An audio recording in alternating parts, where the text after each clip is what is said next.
The huge meeting hall of the Galaxy Council was filled with strange sounds. Thousands of different alien species talked in their own languages. Some made clicking noises, others hummed like machines, and a few spoke in colors that changed on their skin. The translator machines worked hard to change all these sounds into something everyone could understand. At the center of this massive room stood a small platform. On it was Ambassador Sarah Chen, the only human in the entire building. She looked very small compared to the giant aliens around her. Some of the council members were as tall as trees. Others floated in the air like jellyfish, and many had shapes that humans had no names for. Sarah wore her best blue uniform with the Earth symbol on it. She had practiced her speech many times, but now her hand shook a little. Today was the most important day in human history, and she knew it. The charges against Earth were serious. The first charge was that humans had made quantum weapons without asking permission. The second charge was that humans refused to let the council check their computer research. The third and worst charge was that humans had built colonies on planets outside their allowed area. A tall crystal being from the Zephyrian Empire stood up to speak. When it talked, its voice sounded like glass breaking. Humans are dangerous, it said. They grow too fast. They make too many weapons. They do not follow rules. They will destroy the peace of our galaxy. Sarah stepped forward to defend her people. She talked about all the good things humans had done. We saved millions of lives during the Andromedan crisis, she said. We shared our medical knowledge freely. We helped terraform dead planets to make them alive again. We are not your enemies. But the council members had already made up their minds. One by one they voted. The Aquatic Collective voted against Earth. Their representative was a giant squid-like creature that changed colors when it spoke. Humans cannot be trusted, it said in patterns of blue and green. The Silicon Syndicate voted against Earth too. They were robot-like beings made of metal and circuits. Humans create chaos wherever they go, their leader announced in a voice that sounded like a computer. Even species that had been friendly with humans before voted against them. The tree people of Arborus, who had learned farming techniques from humans, voted to punish Earth. The flying ray people of Ventara, who had traded with human colonies for years, also voted against them. Sarah watched as the numbers appeared on the big screen. 847 species voted to punish Earth. Only 23 species chose not to vote at all. Just 12 species voted to help Earth. It was the worst defeat in Council history. The punishment was harsh. Earth and all its colonies would be surrounded by an energy barrier. No human ship could leave. No messages could be sent out. No other species could visit them. Humans would be cut off from the rest of the galaxy completely. The human experiment is over, announced the council leader, a being so old that nobody remembered what species it was. They will stay in their cage until they learn to behave properly. Large ships began moving toward Earth's solar system. These ships carried machines that would create the energy barrier. The barrier would be invisible but stronger than any wall. It would trap humans in their own star system like insects in a jar. Sarah was allowed to send one last message to Earth before the barrier was turned on. She stood at the communication panel and looked directly into the camera. My fellow humans, she said, they have chosen to cage the very species that could have been their greatest ally. History will remember this day, but not in the way they expect. The council members celebrated their victory. They made happy sounds in their various languages. Light shows danced across the ceiling. Some species performed victory dances. They all believed they had solved the human problem forever. But Sarah smiled a small, quiet smile as the guards led her away. The aliens thought they had won, but they did not understand humans very well. Humans had always done their best work when they were trapped in a corner. Throughout their history, humans became most dangerous when they had nothing left to lose. The energy barrier snapped into place around Earth's solar system like a soap bubble. Suddenly, all human communication stopped. Their faster-than-light ships could no longer work. Their colonies and other star systems were cut off completely. From the outside, it looked like humanity had simply vanished.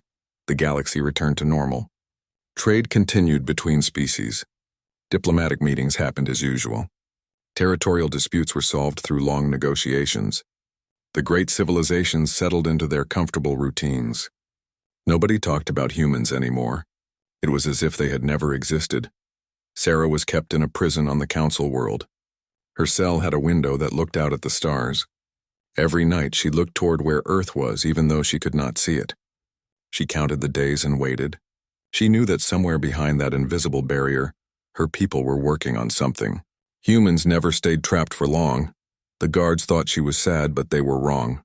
Sarah was not mourning the end of humanity. She was waiting for their new beginning. The Council had made the biggest mistake in galactic history. They had given humans exactly what they needed to become unstoppable: time, motivation, and complete freedom from outside interference. In the Council records, the human problem was marked as solved. The file was closed and forgotten. But Sarah knew better. This was not the end of the human story. This was just the end of the first chapter.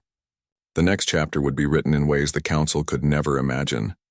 As she fell asleep in her cell, Sarah whispered to herself, "They think they have caged us, but they have only made us stronger. When we return, the galaxy will never be the same again." 2 years passed since the energy barrier had cut Earth off from the galaxy. From the outside, the human star system looked empty and dead. Council ships patrolled the barrier but saw nothing moving inside. Most alien species had forgotten that humans even existed. But inside the barrier, something amazing was happening. The crisis had changed everything for humanity. Countries that had been enemies for centuries were now working together. The United States shared all their technology with China. Russia gave their space research to India. Europe opened all their laboratories to Africa. For the first time in human history, the entire species was united with one goal: break free. Dr. Elizabeth Vasquez had been Earth's top quantum scientist before the barrier. Now she was leading the most important project in human history. Her laboratory was built deep underground, hidden from any sensors that might look through the barrier. She worked 18 hours every day, studying the energy that kept them trapped. "The barrier is not just a wall," she explained to her team. "It is made of twisted space-time. The Council is using gravity itself as a lock. But every lock can be opened if you understand how it works." Her team included scientists from every country and every field of study. Dr. Kim from Korea studied the barrier's frequency patterns. Professor Martinez from Mexico analyzed its energy signature. Dr. Okafor from Nigeria worked on ways to create similar energy fields. They all shared their findings openly, something that would have been impossible before the crisis. Above ground, the world had changed too. Factories that once made cars now built spaceships. Companies that used to compete now worked as one giant team. Every human settlement, from the biggest cities to the smallest towns, contributed to the effort.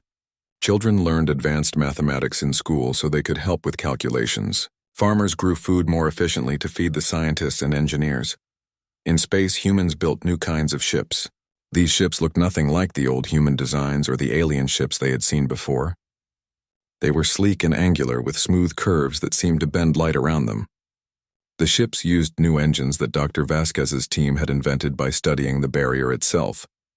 Meanwhile, the human colonies that had been cut off from Earth were having their own adventures. On Kepler 442b, a planet with strange purple crystals, colonist Marcus Webb was trying to keep his small settlement alive. They had been cut off in the middle of expanding their solar power system. "The regular solar panels don't work well here," Marcus told his team. "The local sun gives off different kinds of light." But when they tried to use the purple crystals as power sources, something unexpected happened. The crystals didn't just store energy like batteries, they multiplied it. "This is impossible," said Dr. Sarah Kim, the settlement's physicist. "The crystals are taking in small amounts of energy and putting out 10 times more." But the readings were correct. The purple crystals were breaking the normal rules of physics. On another colony world, Proxima Centauri b, Dr. Yuki Tanaka was having problems growing food. The soil was different from Earth soil, and normal plants would not grow well. She tried mixing Earth bacteria with local soil compounds to make better fertilizer. The experiment went wrong in a strange way.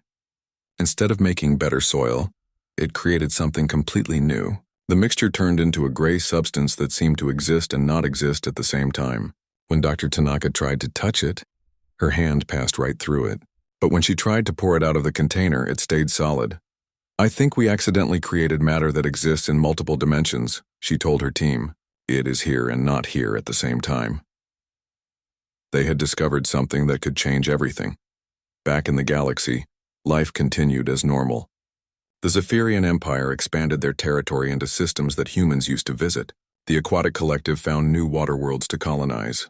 The Silicon Syndicate took control of asteroid mining operations that humans had started. Trade between species grew stronger. The Council met regularly to discuss minor disputes and trade agreements. Art and culture flowed freely between worlds. Many species said this was the most peaceful time in galactic history. The removal of the human element has brought stability, the Council leader announced in a speech that was broadcast across the galaxy. We have proven that sometimes the greatest kindness is separation. But not all species were happy. The 12 species that had voted to help Earth were watching carefully. The gentle giants of Rigel 7 missed trading with humans.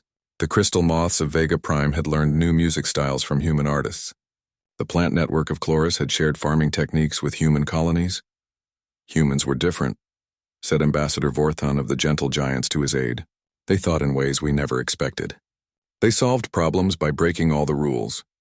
Now our problems feel boring, the crystal moths agreed. Their representative, a beautiful creature that looked like a butterfly made of living light, visited the barrier sometimes. She would float in space near the energy wall, trying to sense what was happening inside. There is great activity, she reported to her people. I can feel their thoughts, but they are strange thoughts. Humans are thinking about things that do not exist yet. They are dreaming of technologies that have no names. On Earth, Dr. Vasquez made another breakthrough. While studying the barrier, she realized something important. The Council thinks in straight lines, she told her team. Their technology follows predictable patterns. But human thinking is different. We think in circles, spirals, and directions that have no names. She pointed to their analysis of alien technology. All Council species built things the same basic way with small variations. They share knowledge so they all think alike, she said. But humans were always separate from them. We developed completely different ways of solving problems. This difference was now humanity's greatest advantage. While alien scientists followed established rules, human scientists were writing completely new rules. While alien engineers built things the traditional way, human engineers created designs that would seem impossible to anyone else. Admiral Patricia Santos, now commander of all human forces, looked at the reports from around the solar system. New technologies were being invented every week. Ships that could bend space around them, weapons that could affect matter at the quantum level, communication systems that worked faster than light without using normal space. We are not the same species that was locked in here 2 years ago, she said to the Council of Human Leaders. The barrier was supposed to keep us trapped. Instead, it has given us the freedom to become something new. As the second year of isolation ended, humanity was ready for the next step. They had unified their species, revolutionized their technology, and discovered secrets of the universe that no one else knew.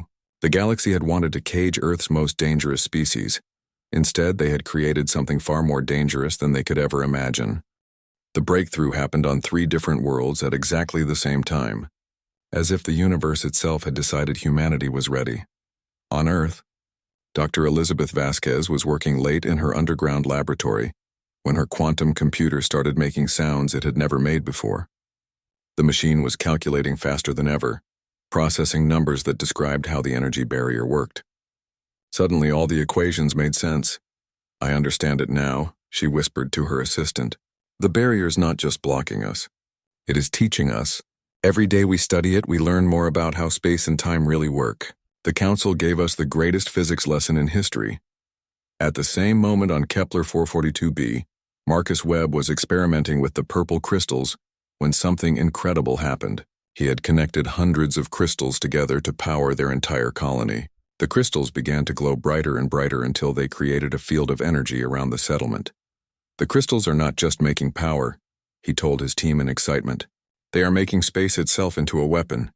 I think we just figured out how to turn gravity into a tool. On Proxima Centauri b, Dr. Yuki Tanaka had been studying her strange gray matter for months. She had learned that it could exist in multiple places at the same time and pass through solid objects, but today she discovered it could do something even more amazing. The matter is not just in multiple dimensions, she announced to her surprised colleagues. It can carry information between dimensions instantly. We have accidentally created a communication system that works faster than anything in the galaxy. But these discoveries were not the most important breakthrough. That came from an unexpected source on Earth. Dr. James Morrison was not a famous scientist. He studied human history and behavior, which most people thought was not very important compared to physics and engineering. But while the other scientists were learning about technology, Dr. Morrison was learning about something more powerful: human nature. He spent his time reading about every war humans had ever fought, every crisis they had survived, every time they had been trapped and found a way out. What he discovered made him call an emergency meeting with Admiral Santos and the other leaders. "I have been studying us," he told them, "and I found something amazing. Humans are not like other species in the galaxy. When most species face a threat, they either fight it directly or negotiate with it. But humans do something different." He showed them charts and graphs on the big screen. Humans do not just win fights. We change the entire nature of the fight. We do not just solve problems. We change what the problem means. Every major human victory in history followed the same pattern. Admiral Santos leaned forward in her chair. "What pattern?" "First, we adapt to understand the enemy completely. Then we innovate to create new ways of fighting that the enemy has never seen.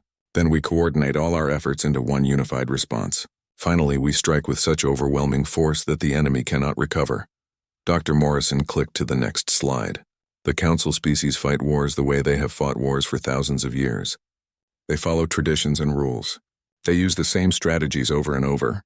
But humans rewrite the rules of warfare every time we fight." The room was quiet as the human leaders realized what this meant. "The Council did not just give us time to build better weapons," Admiral Santos said slowly. "They gave us time to become something they cannot understand or predict." Dr. Morrison nodded. "For 2 years we have been adapting to their barrier. We learned how their technology works better than they do. We have been innovating technologies they never imagined. We have been coordinating our entire species like never before. Now we are ready for the final step." The final step was the strike, and it would be unlike anything the galaxy had ever seen. Admiral Santos looked around the table at Earth's leaders. 2 years ago, they had been representatives of different countries that sometimes fought each other. Now they were commanders of a unified human species with capabilities that seemed like magic. "The question is not whether we can break the barrier," she said. "The question is what we do after we break it." President Chen of the Earth Union spoke up. "The Council voted to imprison us because they were afraid of what we might become. Their fear was not wrong. We have become something new." The leaders spent the next week planning humanity's return to the galaxy, but their plan was not what anyone expected. Most species that had been imprisoned and then freed would seek revenge. They would attack their enemies and try to conquer their worlds. But humans thought differently. "Revenge is a waste of time," said Dr. Morrison. "If we simply attack the Council species, they will unite against us. Then we will have to fight the entire galaxy forever. That is not winning. That is just making a bigger problem." Instead, they planned something much more sophisticated. They would demonstrate their new capabilities in ways that would make every species in the galaxy understand one simple fact. Humanity was no longer just another member of galactic civilization. They were something entirely new. "We will not conquer them," Admiral Santos explained to her officers. "We will show them that conquest is an old, outdated way of thinking. We will demonstrate possibilities they never imagined." The human fleet prepared for departure. Their ships were sleek and beautiful, unlike anything that had ever flown in space. They moved in perfect formation, controlled by quantum computers that could process information faster than biological brains could think. Each ship carried weapons that could affect matter at the most basic level. They had defenses that could make objects exist in multiple places at the same time. Their engines could fold space around them, allowing them to appear anywhere instantly. But most importantly, they carried human crews who thought about problems in ways that no other species could understand. On the day before the barrier fell, Ambassador Sarah Chen sent a message from her prison cell. She had been kept locked up for 2 years, but she had never stopped believing in her people. "Tomorrow the vote will be counted," she said in a message that was recorded but not sent. "The Council voted to cage humanity. Now humanity will show them what democracy really means." The galaxy was about to learn that imprisoning humans had been the worst mistake in its history, but they were also about to learn that humans were more interested in teaching than in destroying. The barrier that had kept humanity trapped was about to become the door through which they would transform the entire galaxy. The barrier fell on a Tuesday morning at exactly 10:47 Galactic Standard Time. It did not fall slowly or partially. It did not flicker or fade. One moment it was there, an invisible wall that had kept humanity trapped for 2 years. The next moment it was gone, as if someone had flipped a switch that turned off the laws of physics. On the Council monitoring stations around Earth's solar system, alarm bells started ringing all at once. The alien technicians stared at their screens in confusion. According to their instruments, the barrier was still there. But according to their eyes, human ships were flying right through where the barrier should have been. "This is impossible," said Commander Zelthak of the Zephyrian monitoring fleet. His crystal body flashed with confused colors. "The barrier cannot be broken. It is made of twisted space-time itself." But impossible or not, human ships were pouring out of the solar system like water through a broken dam. These ships looked nothing like the old human designs that the Council remembered. They were sleek and angular with surfaces that seemed to bend light around them. They moved with perfect coordination, as if they were all part of one giant organism instead of separate vehicles. Admiral Patricia Santos stood on the bridge of her flagship, the Earth's Promise. Around her, holographic displays showed the positions of thousands of human ships spreading across the galaxy. Each ship knew exactly where to go and what to do. There were no questions, no confusion, no delays. "Begin Phase 1, she said quietly. The first targets were chosen carefully. They were not random acts of revenge. Each target was selected to demonstrate a specific point about humanity's new capabilities. The Zephyrian Empire's command fleet was patrolling near the Rigel system when human ships appeared around them. The Zephyrian ships were famous throughout the galaxy for being indestructible. Their crystal hulls could absorb any known weapon and convert the energy to power their own systems, but the human weapons were not known weapons. "Fire harmonic disruptors," ordered Captain Williams from the human ship Harmony. The weapons did not look like weapons. They appeared as waves of distorted air that moved toward the Zephyrian ships. When the waves touched the crystal hulls, something strange happened. The crystals began to vibrate slowly at first, then faster and faster. "Our hulls are resonating," reported the Zephyrian communications officer. "The humans are using our own molecular frequency against us." The crystal ships began to shake apart from the inside. Not destroyed by explosions, but undone by their own nature. Within minutes, the most powerful fleet in Zephyrian space was floating in pieces, its crews rescued by human ships before they could be harmed. At the same time, human ships appeared in the underwater cities of the Aquatic Collective. The water-breathing aliens felt safe in their deep ocean fortresses. Their shields could stop any projectile, and their cities were hidden miles below the surface of their worlds. But human ships equipped with Dr. Tanaka's dimensional matter simply passed through the shields as if they did not exist. The matter existed in multiple dimensions at once, allowing it to be solid when humans needed it to be solid, and incorporeal when they needed it to pass through barriers. "Attention, Aquatic Collective," came the message from the human ships. "We are not here to harm you. We are here to demonstrate that your defenses are no longer adequate. Please evacuate your military personnel so they are not injured during our demonstration." The confused aquatic beings watched as human devices materialized inside their most secure facilities, even though the doors and walls were still intact. The devices did not explode or attack. They simply displayed holographic messages explaining exactly how human technology had bypassed every defense system. Across the galaxy, similar demonstrations were happening on hundreds of worlds. The Silicon Syndicate's asteroid fortresses found their metal hulls being converted into human construction materials by self-replicating nanomachines. The tree people of Arborus watched as human ships appeared in the heart of their forest cities without disturbing a single leaf. Each demonstration was different, showing off another impossible human technology, but they all shared one common element: no one was killed. Human forces disabled weapons, bypassed defenses, and captured strategic positions without harming a single alien life. This was not conquest. This was education. "The humans are not trying to destroy us," reported Admiral Cleth of the Silicon Syndicate to his superiors. "They are showing us that they could destroy us if they wanted to, but they clearly do not want to."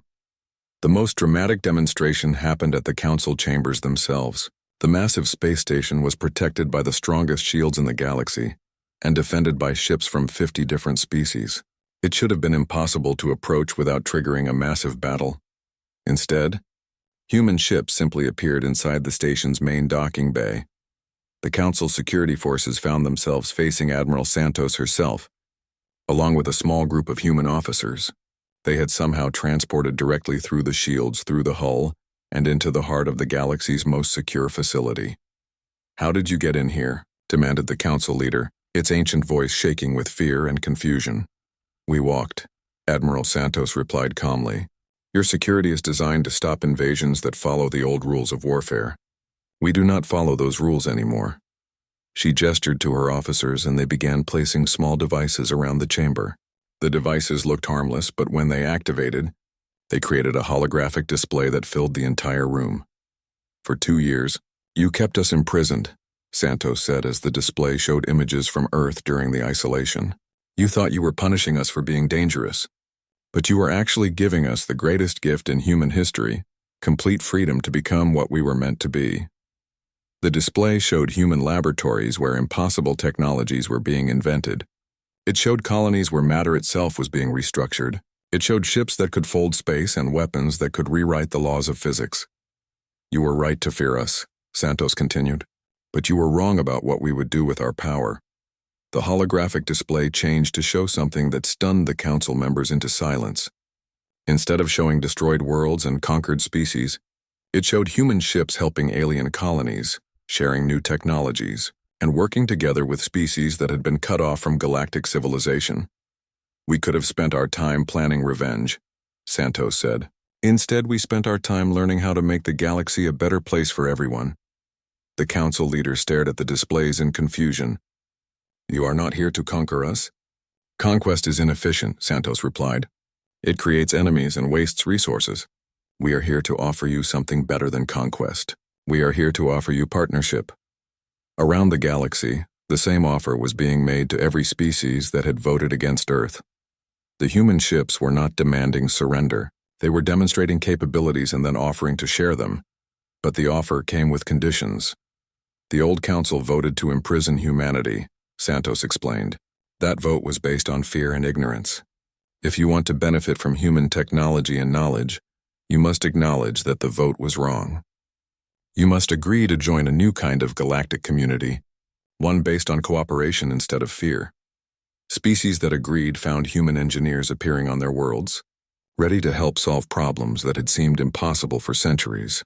Species that refused found human ships maintaining a polite but firm blockade around their space, waiting for them to change their minds. The demonstrations had lasted only 1 week, but they had changed everything.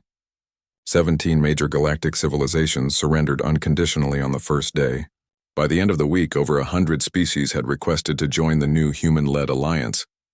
The vote that had condemned humanity had become the foundation of their victory. Democracy, it turned out, was indeed a beautiful thing, especially when the voters finally understood what they were really voting for. 6 months after the barrier fell, the galaxy was completely different. The old council chambers had been transformed into something new. Instead of the dark, intimidating space where species had once voted to imprison humanity, it was now a bright museum filled with displays about cooperation and understanding. The walls showed holographic exhibits about the mistakes of the past and the possibilities of the future. Ambassador Sarah Chen stood where she had once been condemned, but now she was not alone. Around her were representatives from nearly 2,000 species, more than had ever gathered in one place before. She was no longer Earth's ambassador to a hostile council. She was humanity's first galactic coordinator, leading a completely new kind of galactic community. 3 years ago, you voted against Earth because you feared what we might become, she said to the assembled aliens. Her words were instantly translated into thousands of languages, energy patterns, color changes, and harmonic frequencies so that every species could understand. She gestured to the viewing screens that surrounded the chamber. They showed human-designed ships working alongside alien vessels, joint colonies where different species shared knowledge and resources, and research stations where technologies that had once seemed impossible were now routine. Your fear was not wrong, Chen continued. We did become something new during our isolation, but we did not become what you expected. The screens showed images from across the galaxy. On Kepler 442b, human engineers worked with the local colonists to build structures using the purple crystals that could manipulate gravity itself. The buildings floated in the air, defying the old laws of physics while creating beautiful cities that looked like works of art. On Proxima Centauri b, Dr. Tanaka's dimensional matter was being used to create transportation systems that could move people and goods instantly between different planets. What had once been a failed farming experiment was now revolutionizing galactic commerce. The Zephyrian Empire, whose crystal ships had been so easily defeated, were now working with human engineers to rebuild their fleet using hybrid technology. The new ships kept their beautiful crystal construction but added human innovations that made them faster, stronger, and more efficient than ever before. "We did not become conquerors," Chen said as the images continued to play. "We became teachers. We did not become destroyers. We became builders of possibilities." The transformation had not been easy for everyone. Some species had struggled to accept that their old ways of thinking were no longer adequate. The Silicon Syndicate had initially refused to believe that their metal-based technology could be improved by combining it with human innovations. But when human nanomachines helped them create self-repairing asteroid mining stations that could produce 10 times more resources with half the effort, they quickly changed their minds. Their representative, a tall robot named Logic Prime 7, now worked closely with human technicians to develop even better mining systems. The Aquatic Collective had been skeptical about working with air-breathing humans in their underwater cities. But when human dimensional technology allowed them to create underwater spaces that existed in multiple dimensions at once, giving them effectively unlimited room to expand, they became some of humanity's strongest supporters. The tree people of Arborus had worried that human technology would damage their forest worlds. Instead, they discovered that human bioengineers could create symbiotic relationships between their trees and human machines, resulting in forests that were more alive and healthy than ever before. But perhaps the most dramatic change was in the species that had originally supported humanity during their trial. The 12 species that had voted against the quarantine were now humanity's closest partners, their world serving as headquarters for joint research projects that pushed the boundaries of what was possible. The gentle giants of Rigel 7 had always been peaceful, but they had never been particularly advanced technologically. Working with human scientists, they had developed ways to use their natural strength and size to help build massive space structures that would have been impossible for smaller species to construct.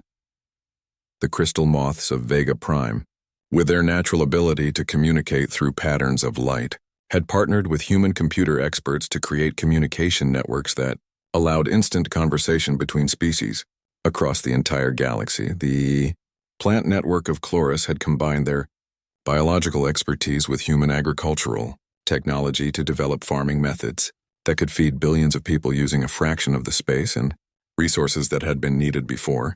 Chen looked out at the assembled representatives and smiled. Many of them had been her enemies just months ago.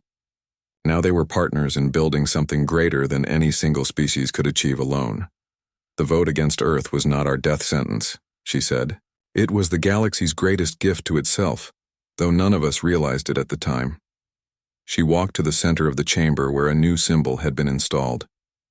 It was not the old council emblem, which had represented the dominance of the oldest and most powerful species.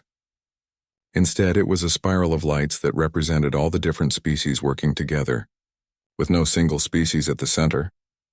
"You wanted to protect yourselves from a dangerous species," Chen continued, "but in trying to cage us, you gave us exactly what we needed to become what the galaxy really needed. Not masters, but partners." The voting system had been completely redesigned. Instead of each species casting a single vote based on their own interests, the new system required species to work together in mixed groups to develop solutions to galactic problems. No single species could dominate the process, but no species was excluded either. The results had been remarkable. In 6 months, the new galactic community had solved resource distribution problems that had existed for centuries, developed new technologies that benefited everyone, and created trade agreements that were fair to species of all sizes and capabilities. But Chen knew that the real success was not measured in technology or economics. It was measured in understanding. "For thousands of years, this galaxy has been divided by fear," she said. "Species feared each other's differences. They feared change. They feared losing their power or their identity. The viewing screens now showed something that would have been impossible under the old council system. Mixed crews of different species working together on projects that benefited everyone. Humans worked alongside Zephyrians to build crystal ships. Aquatic collective engineers helped humans develop better underwater farming. Silicon Syndicate computers processed data for organic species who could not handle such complex calculations. We have learned that diversity is not a problem to be managed, Chen said. It is a resource to be celebrated. Each species brings unique perspectives and capabilities that make all of us stronger. The transformation had extended beyond just technology and politics. Art and culture were flowing between species in ways that had never happened before. Human music was being performed by crystal moth orchestras. Zephyrian light sculptures were being displayed in human art galleries. Tree people were writing poetry that could only be understood by beings who had learned to think in multiple dimensions. The most powerful change, however, was in how problems were solved. Under the old system, when conflicts arose between species, the council would hold lengthy debates and eventually impose a solution that usually satisfied no one completely. Under the new system, when the thermal worm people of Magma 7 had a territorial dispute with the ice builders of Frozen Moon, human mediators helped them realize that they could actually help each other. The thermal worms needed cold storage for their eggs, while the ice builders needed heat sources for their construction projects. What had seemed like an impossible conflict became a profitable partnership. As Chen's speech drew to a close, she looked around the chamber one final time. Representatives of species that had once feared and distrusted each other were now sitting together, planning joint projects and sharing knowledge freely. The galaxy voted against Earth because they thought we were too dangerous to be free, she said. They were right about us being dangerous, but they were wrong about what that danger meant. She gestured to all the screens showing the transformed galaxy, where cooperation had replaced competition and fear had been replaced by curiosity. We were dangerous to the old way of doing things. We were dangerous to systems based on fear and scarcity. We were dangerous to the idea that different species could never truly work together. The chamber filled with harmonic acknowledgments from species who had learned that their greatest mistake was not underestimating humanity's military power, but underestimating their capacity to turn enemies into family. The vote against Earth was supposed to end the human story, Chen concluded. Instead, it began a new story for all of us. A story where the galaxy's greatest strength comes not from the power of individual species, but from what we can accomplish together. As the session ended, representatives from hundreds of species approached Chen with proposals for new joint projects, requests for human assistance with long-standing problems, and invitations for humans to visit their worlds as honored guests rather than feared enemies. Thank you for watching and comment for next part.